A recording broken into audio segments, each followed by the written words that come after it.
যে নারী প্রতিদিন সকালে ঘর ঝাড়ু দেওয়ার আগে দুইটি কাজ করবে ওই নারীর কপাল খুলে যাবে। বর্তমানে আলহামদুলিল্লাহ নারীরা অনেকটা দিনের পথে চলে এসেছে, তারা এখন আলহামদুলিল্লাহ সঠিকভাবে চলার চেষ্টা করে, সঠিকভাবে চলার ট্রাই করে। আমরা বিশেষ করে সকালবেলা ঘুম থেকে ওঠার পরে ঘরটাকে ঝাড়ু দেওয়ার ট্রাই করি।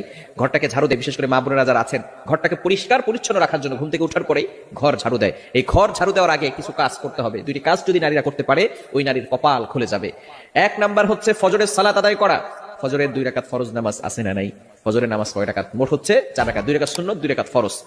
নবীজি সাল্লাল্লাহু আলাইহি সাল্লাম জানিয়ে দিয়েছেন সহিহ মুসলিম শরীফের হাদিস, যে ব্যক্তি ফজরের 2 রাকাত ফজরের নামাজ আদায় করবে আল্লাহ পাক রব্বুল আলামিন তাকে জিম্মায় নিয়ে নেবেন। ওই ব্যক্তিকে দুনিয়ার কোনো শত্রু কোনো ক্ষতি করতে পারবে না। আল্লাহ পাক রব্বুল আলামিন নিজে পরের দিন ফজর পর্যন্ত তাকে হেফাজত করতে থাকবে। আল্লাহ পাক রব্বুল আলামিন তার জিম্মাদার হয়ে যাবেন। আমরা অনেকে সকালবেলা ঘুম থেকে উঠে নামাজ না পড়ে ঘর ঝাড়ু দেই। ঘর ঝাড়ু দেন, তাতে কোনো আপত্তি নাই, পরিষ্কার পরিচ্ছন্ন থাকা ভালো। আত্মহুরু শাত্রুল ঈমান, পবিত্রতা হচ্ছে